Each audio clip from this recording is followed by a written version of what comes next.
जाता है। तो and even if you may feel that in a professional course आपसे नहीं हो पा रहा है, तो मतलब थिंक अबाउट इट कि क्या नहीं हो पा रहा है, क्या आप सही में करना नहीं चाह रहे हैं या हो नहीं पा रहा है, या आपको इंटरेस्ट ही नहीं है। And I think you all come from a background जिसमें आपके पेरेंट्स को एजुकेटेड है, तो if you come and tell your parents कि नहीं हो पा रहा and give a good energy, पूछा करेंगे कि नहीं हो रहा तो क्या करना है। तो मैंने बोला कि जो है कि मैं लॉ कर लेता हूँ या मैं वापस स्टीफेंस चला जाता हूँ जैसा कि मेरा प्लान है।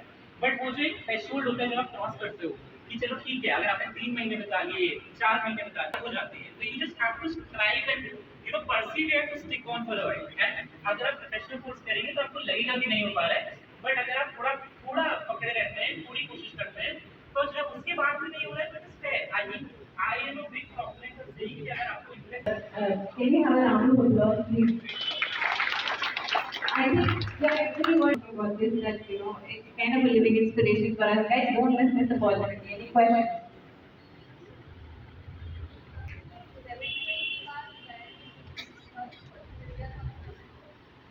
मुझे कॉलेज से देख लिया था, लेकिन मुझे एनआईटी मिला था, आईआईटी नहीं मिला था।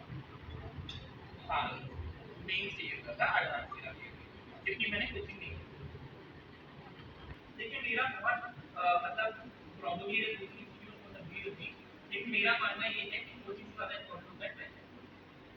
तो जो है अगर आप मतलब 12th का हो, तो अगर आप बोर्ड पे कॉन्सेंट्रेट कीजिए, उसको अच्छे से 12th कीजिए, और उससे जितना हो रहा है तो आप और उसके साथ साथ you can manage the coaching वाला material, only the material is relevant.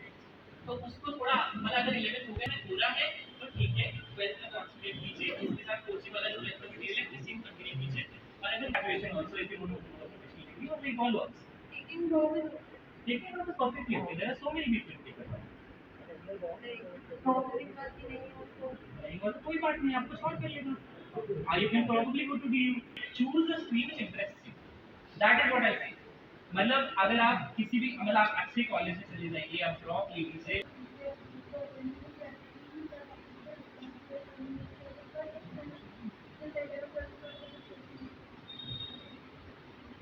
भी कर रहा है, क्योंकि सब कर रहे हैं और क्योंकि आपको पता ही नहीं कि करना क्या है, तो इसलिए चलो आईटी की कोचिंग कर लेते हैं। तो इसलिए what I would say is कि 11th 12th में अपने आप को इतना घिसने की जरूरत नहीं होती है। So how did you manage it? To be honest with you, I got lucky. So I'll tell you how I got lucky. मेरे 2020 हुआ IMS के बाद से मार्च, और तभी कोविड का लॉकडाउन लग गया। तब कोविड का लॉकडाउन लगा, मेरी माइक्रोसॉफ्ट की जॉब भी घर से शुरू हुई, तो वर्क फ्रॉम होम का नया नया कॉन्सेप्ट उस टाइम पे शुरू हुआ। तो मेरी नौकरी जो थी वो घर से थी। अब जब घर पर होते हैं ना तो you can manage a lot of things. तो फॉर एग्जाम्पल मुझे और कुछ नहीं देखना था, मैं थोड़ी कंपनी करता था, एक वर्क फ्रॉम होम था, कोविड था, तो नौकरी मेरी पूरी की पूरी शुरू में मतलब जाके सेल्फीज करो, वोंट बी फन। लेकिन अगर एक सर्जन बोले कि आज थोड़ा बड़ा दूर हो रहा हूँ, आज इस नस को थोड़ा घुमा के जोड़ दो, मजा नहीं आ रहा है सर्जन का, तो बहुत डेंजरस हो जाएगा सोसाइटी में, right? This is not about to be created and certain things, so there will be lot of questions to precisely tell you which part of the brain is active, what you have to do is before. I think this is a mind problem also, and then play your free session. And now proceeding on, we have a very amazing personality with us. Gaurav sir के हर बार मैं session सुनती हूँ और मुझे ऐसी feeling आती है जैसे मैं ही स्टूडेंट हूँ और मैं मोटिवेट हो जाती हूँ कि एक और प्रोफेशनल हो। Sir, over to you with your motivational session.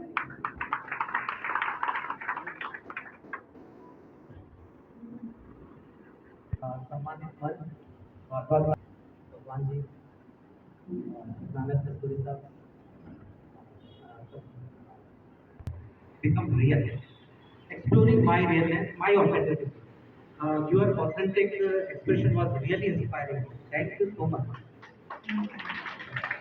और सबसे पहले सब लोगों ने, जैसे अवसर सर ने भी बोला है और जयेंद्र सर ने भी बोला है, जितेंद्र सर ने भी बोला है, और इवन सब लोगों की तरफ से सबने बोला है कि सबसे इम्पोर्टेंट होता है सोर्स, है ना? सोर्स होता है पेरेंट्स। हमारे सोर्स कौन है? Parents, right?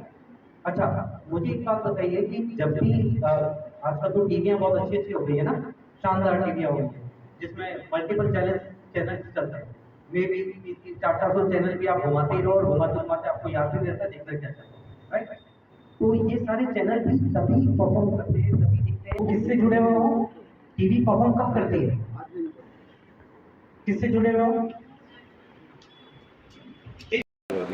देखिए बहुत सारे वक्ता थे और सबने फोकस इंक्लूडिंग मी जो फोकस था इस पे था कि बच्चों को अपने जो पेरेंट्स हैं उनको उनके साथ जुड़े रहना है, उनका सुनना है और जब तक वो उनके साथ जुड़े रहेंगे तो वो उनकी ज़िंदगी में हमेशा प्रोग्रेस करेंगे, ये सबका मानना था। अपने गुरुजनों का सम्मान करना है, ये बातें अभी हमारे जुमलों की तरह नज़र आती हैं, पर यही हकीकत है कि अगर नहीं करेंगे तो नहीं होगा। ये बात उनको अच्छे से कन्वे हुई और बाकी सारे वक्ता जो थे उन्होंने बहुत क्लियर जो मैसेज दिया वो ये दिया कि हम जो भी जॉब करना चाहते हैं और जो बच्चे जो आ रहे हैं वो किसी भी फील्ड में जाएंगे, चाहे वो कॉमर्स होगा, चाहे मैथ ये इंजीनियरिंग होगा, चाहे डॉक्टर बनेंगे, चाहे आईएएस बनेंगे, तो वो करना क्यों चाहते हैं, उनका मोटिव क्या है, अल्टीमेटली वो करके क्या करेंगे। जैसे फॉर एग्ज़ाम्पल जो भारद्वाज साहब थे जो आईएएस आए थे यहाँ पर, तो उन्होंने ये अपना बताया कि मैं आईएएस बन करके, क्योंकि वो डिफरेंट स्ट्रीम से आए थे, एमबीए भी किया उन्होंने, साइंस भी किया, इंजीनियर भी बने और देन उसके बाद में अभी आईएएस उनका कंप्लीट हुआ। तो उन्होंने शेयर किया कि मैं लोगों की हेल्प करने में मुझे मज़ा आता है, तो मैं कुछ भी रहूँगा तो मैं हेल्प ही करूँगा, कहीं पे भी होऊंगा हेल्प करूँगा। और मैंने शेयर किया मुझे डिफरेंस पैदा करने में मज़ा आता है, तो मैं चाहे अपने पेशेंट के साथ रहूँगा, चाहे मैं यहाँ इस सेमिनार में आया हूँ, चाहे मैं मेरे घर में मेरे पेरेंट्स के साथ ही क्यों ना हूँ, चाहे मैं मेरे अपने बच्चों के साथ क्यों ना हूँ, दोस्तों के साथ क्यों ना हूँ, तो मैं वहाँ पर मेरे को इंस्पायर करता है डिफरेंस पैदा करना, तो मैं वो डिफरेंस पैदा करता हूँ। तो उस डिफरेंस पैदा करने के जो मेरा मोटिव है उसके इनसाइड में डॉक्टर बनाऊँ। तो अगर मैं अपने पेशेंट की ज़िंदगी में डिफरेंस लाता हूँ तो मेरे को बहुत मज़ा आता है।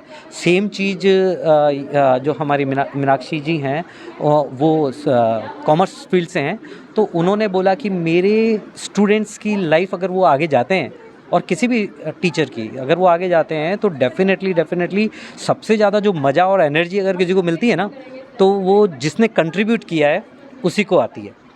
तो ये चीज़ अच्छे से बच्चों को कन्वे हुई और डिफरेंट स्ट्रीम्स के अंदर उनके पास क्या क्या अपॉर्चुनिटीज़ हैं और किस तरह से अपने छोटे गोल बना करके आगे बढ़े और साथ में किसी की देखा देखी में कोई सब्जेक्ट चूज़ ना करें, कोई स्ट्रीम चूज़ ना करें। ये बात उनको बहुत अच्छे से कन्वे हुई और काफ़ी बच्चों ने उसको बहुत अच्छे से इसको लिया भी है। धन्यवाद। देखिए बेसिकली मुझे लगता है कि इस पॉइंट ऑफ टाइम पे ना बच्चों को ये नहीं पता कि वो जो ऑप्ट करे वो क्यों ऑप्ट करे, क्या लॉजिक है। और मेरे ख्याल से आज पूरे सेशन का मुद्दा भी यही था कि आप जो सिलेक्ट करें उसके पीछे लॉजिक क्या है, मोटिवेशन क्या है। क्योंकि बच्चे दूसरे बच्चों को देखकर कोई बड़ी प्रोफेशनल डिग्री सिलेक्ट तो कर लेते हैं, लेकिन जाकर 1 साल 2 साल बाद उनको रियलाइज़ होता है मेरे को मज़ा नहीं आ रहा है करने में, क्योंकि ये मेरा इंटरेस्ट एरिया नहीं था। और फिर बच्चा ड्रॉप ले लेता है, फिर डिप्रेशन में आ जाता है कि मैं नहीं क्लियर कर पाया ये। तो सबसे पहला स्टेप ये होना चाहिए कि आप समझो कि आप किसके लिए बने हुए हो। हर जना अलग है एक दूसरे से। और मैं सेशन में भी यही एग्जांपल दे रही थी कि आप लता मंगेशकर को क्रिकेट खिला देते, सचिन तेंदुलकर को गाना गवा देते तो बैडली फेल होते वो अपने करियर में। तो फर्स्ट स्टेप इज़ हर बच्चे को समझना है हम एक दूसरे से अलग है, हमारा इंटरेस्ट जोन क्या है और हम उस हिसाब से अपना करियर स्ट्रीम सेलेक्ट करें। बहुत बहुत धन्यवाद। Thank you sir. हमारे साथ कुछ स्टूडेंट मौजूद हैं, आइए उनसे भी जानते हैं। आप अपना परिचय दें और आज जो सेमिनार में आए आप, तो क्या क्या सीखा आपने यहाँ पर? तो मेरा नाम भव्या खत्री है। आज के सेमिनार में बहुत सारा मोटिवेशन मिला और ये सब बताया कि आप कौन से फील्ड में क्या क्या कोर्सेज चूज़ कर सकते हैं और आप कैसे अपने आप को इंस्पायर कर सकते हैं कोर्स करने के लिए। और सबने बहुत सपोर्ट करा, जो भी आप कोर्स करना चाहते हैं उसके लिए आपके लिए हमेशा अवेलेबल है, आपको बता सकते हैं, उनकी पूरी गाइडेंस मिली। आप अपना परिचय दें और बताएं। मेरा नाम खुशी टिवानी है और आज मैम ने इतना मोटिवेट करा, मैम ने ACCA के बारे में बताया जो कि आजकल नहीं इतना पॉपुलर है, बट ये काफ़ी इमर्जिंग, बहुत अच्छा डिमांड होने वाली है इस फील्ड की। और बाकी सारे जो भी स्पीकर्स प्रेजेंट थे इधर, उन्होंने इतना अपना एक्सपीरियंस शेयर करा, कैसे पढ़ाई करनी चाहिए, क्या क्या डिस्ट्रैक्शंस हो सकते हैं वो नहीं करना है, ये सब बताया, एडवाइस करा। तो वो आई थिंक बहुत हेल्पफुल होने वाला है हमारे लिए। बहुत धन्यवाद। Thank you.